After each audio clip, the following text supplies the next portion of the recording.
Talking with Bob Danley again this week of the Lee Metcalf National Wildlife Refuge, one of the Bitterroot Valley's little treasures. And, you look around in the refuge, and it's also got really nice night skies there, too. Yeah, absolutely, Steve. I think that's part of living in Montana. Big sky country, really dark. And, in fact, I think most of you folks are aware that we just had a supermoon. And that's just a fancy term to describe that the moon was really close to Earth, and it happens on a really, really regular basis. It fluctuates between 222,000 and 257,000 miles away from the center of the Earth. And once in a while, it's at the same time as a full moon, and that's when right. we get this big giant thing come up. That's right. And when it's a full moon, it's 14% bigger and 30% brighter than a regular full moon when it's closer to the Earth. Yeah. Which is really pretty cool. So we know that the moon moves. Now, I know you folks are looking at this night sky on a regular basis and to identify the constellations is really cool.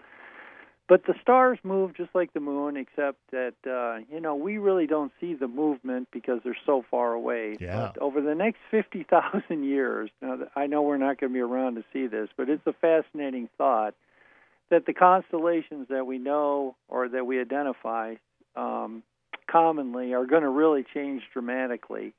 The Big Dipper is only about 100 light years away, at least the stars that make that up.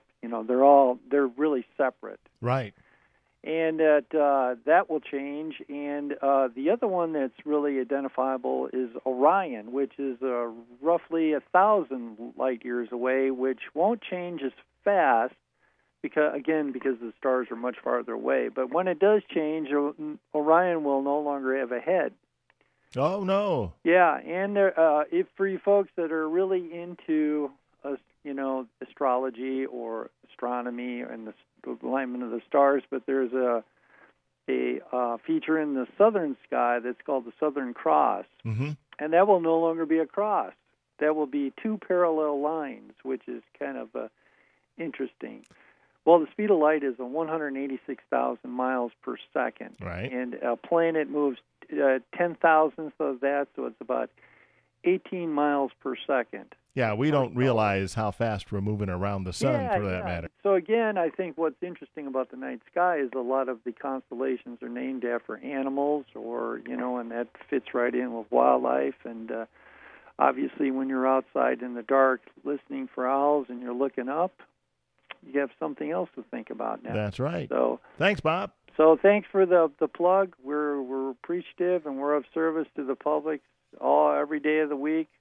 The refuge is open from dawn till dusk, so come on out.